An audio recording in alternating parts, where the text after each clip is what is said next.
आजकल लोगों को हर एक काम बहुत ही फास्ट चाहिए। They want to order food from the hotels, that too within 5 minutes. उन्हें हर काम 5 या 10 मिनट में चाहिए। They want to get content on internet, और उन्हें 5 या 6 सेकेंड्स के अंदर एक कॉन्टेंट चाहिए, कॉन्टेंट का मटेरियल चाहिए। और if they want to communicate, उन्होंने कुछ चीजें ऐसी इजाद कर ली हैं कि वो कम्युनिकेट करें पर शॉर्ट फॉर्म्स में करें। If they are whatsapping someone, you are sending WhatsApp messages to someone on WhatsApp, तो आप क्या करेंगे, कुछ छोटे छोटे वर्ड्स को उन्होंने इजाद कर लिया है ताकि वो अपने बड़े मैसेजेस को छोटे वर्ड्स में कॉन्ट्रैक्ट करके उन्हें दूसरे बंदे तक भेज सके। उससे होता क्या है कि अगर हम किसी वर्ड को छोटा कर लें, शॉर्ट फॉर्म में कर लें, तो हम उस वर्ड को जल्दी कह पाएंगे, जल्दी टाइप कर लेंगे। तो उस वर्ड्स को हम क्या कहते हैं, अब्रीविएशंस। एब्रीविएशंस। तो एब्रीविएशंस एक्चुअली होती क्या है, ये कुछ ऐसे वर्ड्स होते हैं जिसे हम शॉर्ट कर लेते हैं, जिसे हम शॉर्ट कर लेते हैं। जैसे कि हमारे पास फर्स्ट एग्जांपल है ASAP, एसैप। इसे हम प्रोनाउंस कर रहा हूं तो कैसे प्रोनाउंस करेंगे, एसैप। एसैप का मीनिंग है as soon as possible, as soon as possible. अगर आपने किसी को बोलना है कि कोई काम करना है जल्दी से जल्दी, जितनी जल्दी पॉसिबल हो, तो आप क्या कहेंगे, do this ASAP. Can you please reach here ASAP, क्या तुम यहाँ एसैप पहुंच सकते हो। एसैप का मीनिंग क्या है, क्या तुम यहाँ पहुंच सकते हो जितनी जल्दी हो सके। तो एसैप का मीनिंग क्या है, एज सून एज पॉसिबल, जितना जल्दी हो सके। नेक्स्ट है RSVP। RS का मीनिंग क्या होता है, respond please. Respond please, respond mean, ये आपने जो वर्ड है, ये आपने जो एब्रीविएशन है, ये आपने इनविटेशन कार्ड्स पे पढ़ी होगी। इनविटेशन कार्ड्स पे ये RSVP लिखा होता है। RSVP का मीनिंग होता है प्लीज रिस्पॉन्ड। वो आपको कुछ इनविटेशन भेजते हैं, आपको बर्थडे के लिए इनविटेशन होता है, बर्थडे सेलिब्रेशन के लिए, मैरिज के लिए इनविटेशन होता है, तो बाद में वो लिख देते हैं RSVP कि प्लीज रिस्पॉन्ड, कि आप आ रहे हो या नहीं, कि आपने आना है तभी भी रिस्पॉन्ड कीजिए, अगर नहीं आना है तो भी रिस्पॉन्ड कीजिए, हमें बताइए, ताकि हम अरेंजमेंट्स उस अकॉर्डिंग कर सकें। तो RSVP means please respond please. Next word है ETA।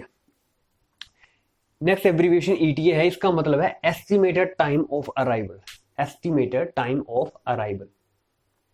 What is your ETA। आप किसी से पूछते हो कि व्हाट्स योर ETA, कि तुम्हारा पहुंचने का एस्टिमेटेड टाइम क्या है, तुम कब तक पहुंच सकते हो, तो ये है ETA। नेक्स्ट है DIY।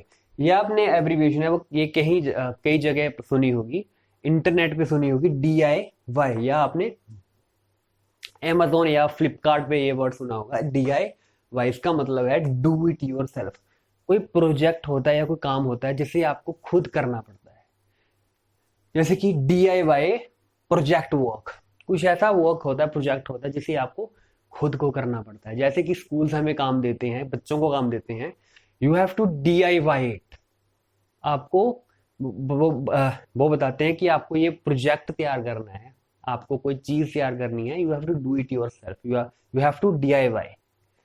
तो नेक्स्ट वर्ड है फोमो। फोमो का मीनिंग होता है fear of missing out. Fear of missing out. इसका मतलब क्या है कि आप एक्सपेक्ट कर रहे हो कि आपने कुछ मिस कर दिया है। आप सोचते हो, जैसे कोई आपके फ्रेंड्स पार्टी करने गए हो, किसी मैरिज में गए हो, किसी पिकनिक पर गए हो, तो आप सोचते हो कि यार मैंने क्या क्या मिस कर दिया होगा। That's called fear of missing out. इसका ये भी मीनिंग लिया जा सकता है कि आप ये सोच रहे हो कि सारे यूट्यूब वीडियोस में आ रहे हैं, कि मैं भी मिस कर रहा हूँ उसे, कि मुझे भी यूट्यूब वीडियोस बनानी स्टार्ट करनी चाहिए। ये आप ऐसे से कह सकते हो कि सारे विदेश घूमने जा रहे हैं, छुट्टी में, मैं रह गया।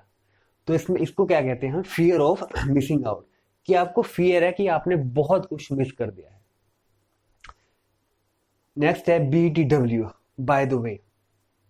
इसका मतलब होता है बाय द वे, जब आप बात चेंज कर, by the way how are your studies going. Next है DM। DM का मीनिंग होता है डायरेक्ट मैसेज। डायरेक्ट मैसेज, इसे आप एज अ वर्ब यूज कर सकते हो। जैसे आप बोल सकते हो you can DM me at 5 o'clock, You can DM me at 5 o'clock. DM me on WhatsApp. Next है EG. ये आपने बुक्स में पढ़ा होगा. EG का मीनिंग है एग्जाम्पली ग्रेशिया. इसका मतलब फॉर एग्जाम्पल, जब आपने किसी चीज की एग्जाम्पल देनी हो तो आप EG लिख देते हो. टेक्स्ट बुक्स लैंग्वेज है ये. एक्स है IE.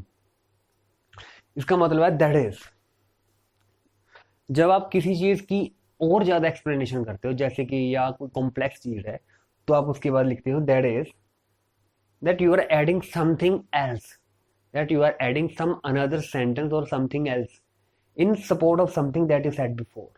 That is, आप बोल सकते हो his birthday falls on 23rd. That is on Friday. तो इसके अलावा भी हमारे पास और कई एब्रिविएशन है, जैसे कि SOS. फोन में आते हैं SOS, सेव आवर सोल्स. इसे भेजते हो आप. इसका मीनिंग है कि आप खतरे में हैं और आपको बचाने जल्दी आना चाहिए, जिसे भी आना है. सेव आवर सोल्स, ये मैसेज होता है, सेव आवर सोल. तो आप ये कुछ एब्रिविएशन है, इसे आप याद करके अपना जो कम्युनिकेशन है उसे बहुत ही ईजी कर सकते हैं. आपको हमारी वीडियो कैसे लगी, please do comment below and like the video and subscribe to the channel if you have not done yet.